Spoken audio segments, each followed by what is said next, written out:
अध्यक्ष महोदय, आज सभागृहामध्ये भारतीय क्रिकेट संघाचे अभिनंदन करताना मला अतिशय आनंद होतो आहे आणि अभिमान देखील वाटतोय।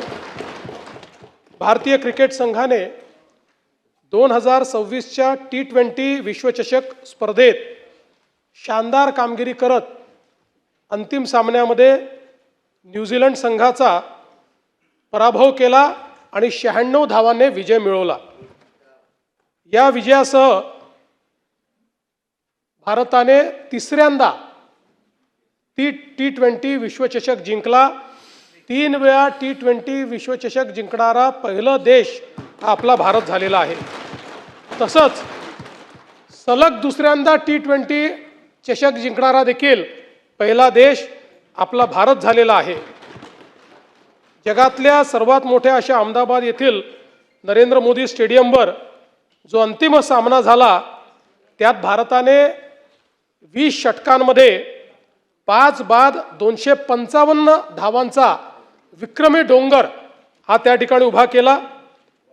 T20 विश्वचषकाच्या अंतिम सामन्यातला आजपर्यंतचा हा सर्वाधिक स्कोर आहे, हे देखील अत्यंत महत्त्वाचं आहे। आणि भारतीय गोलंदाजाने न्यूझीलंड संघाचा डाव मात्र 159 धावांमध्ये त्या ठिकाणी गुंडाळला। विशेषतः आमच्या फलंदाजांनी अतिशय उत्कृष्ट कामगिरी केली। संजू सॅमसन ज्यांनी गेले 3ही सामने भारताला विजयाकडे नेलं, त्यांनी 46 चेंडूत 89 धावा या ठिकाणी काढून संघाला भक्कम पाया दिला। अभिषेक शर्मा यांनी फास्टेस्ट 50 त्या ठिकाणी करत 21 चेंडूत 52 धावा त्या ठिकाणी काढल्या। ईशान किशन यांनी 25 चेंडूत 54 धावा या ठिकाणी काढल्या आणि एक अतिशय जलद अशा प्रकारचं अर्धशतक केलं। आणि थोडं माझ्याकरता शिल्लक ठेवा, सगळ्या याच्यात मध्ये बोललंच पाहिजे असं नाही। हां, तिलक वर्मा यांनी देखील, शिवम दुबे यांनी देखील आपल्या संघाच्या धावसंख्येत महत्त्वाची भर पाडली। गोलंदाजांनीही अतिशय उत्तम योगदान दिलं। जसप्रीत बुमराह यांनी 4 बळी घेत निर्णायक अशा पद्धतीनं या ठिकाणी बॉलिंग केली आणि विशेषतः या संपूर्ण टुर्नामेंटमध्ये सर्वाधिक इकॉनॉमिक बॉलर म्हणून त्यांनी कमीत कमी धावा देत भारतीय संघाला त्या ठिकाणी जिंकवलं। आपल्याला माहिती आहे मुंबईत झालेल्या सेमीफायनलमध्येही त्यांचाच ओव्हर हा निर्णायक ठरला आणि ज्यावेळी अटीतटीची वेळ होती त्यावेळी एक अतिशय चांगला ओव्हर टाकून त्यांनी ती संपूर्ण मॅच बदलण्याचं काम केलं।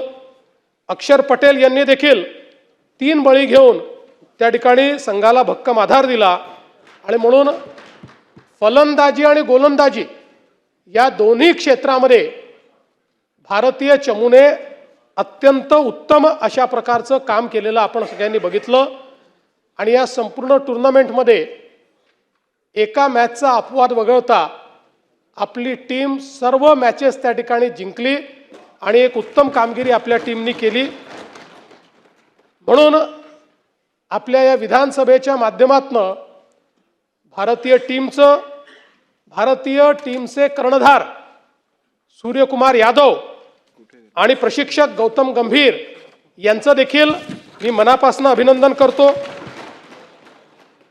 संघ भावना, शिस्त आणि आत्मविश्वास या तिन्ही गोष्टी या संघामध्ये आपल्याला पाहायला मिळाल्या।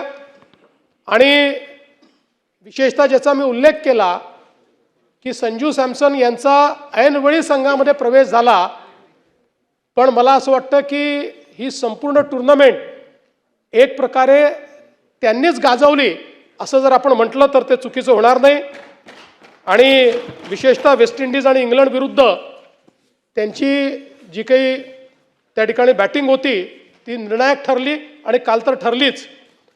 जसप्रीत बुमराह यांनी तर T20च नाही तर आता तिन्ही फॉर्मॅटमध्ये एक प्रकारे भारताचे एस बॉलर म्हणून त्या ठिकाणी नाव कमावलेलं आहे. एक भारतीय क्रिकेटला मिळालेला अनमोल खेळाडू म्हणून त्यांच्याकडे पाहिलं जातं.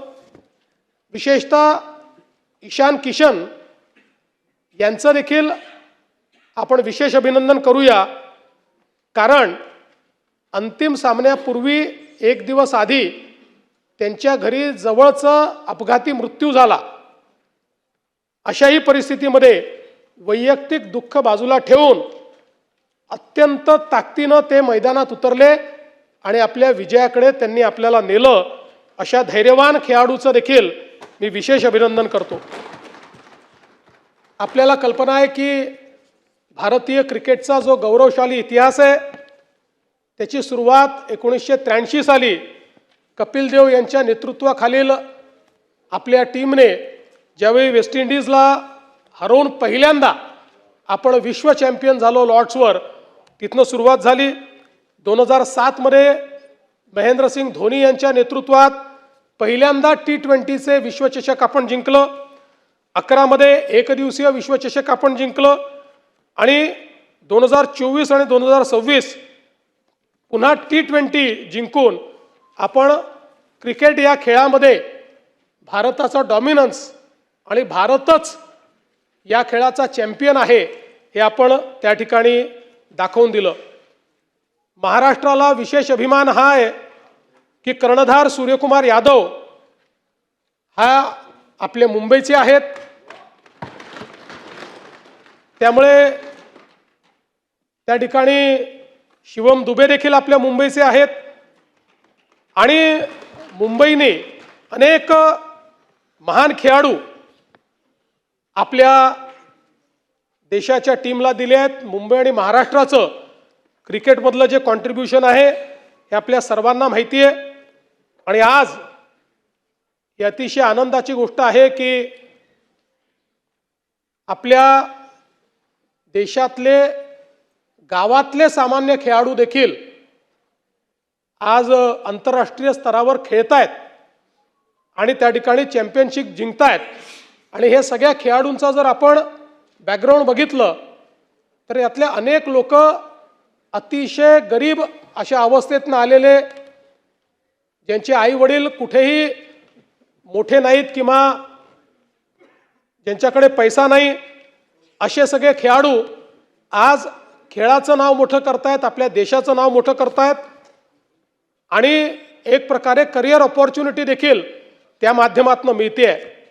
आणि म्हणून ICC असेल, BCCI असेल, या सगळ्यांचं मी अतिशय मनापासून अभिनंदन करतो.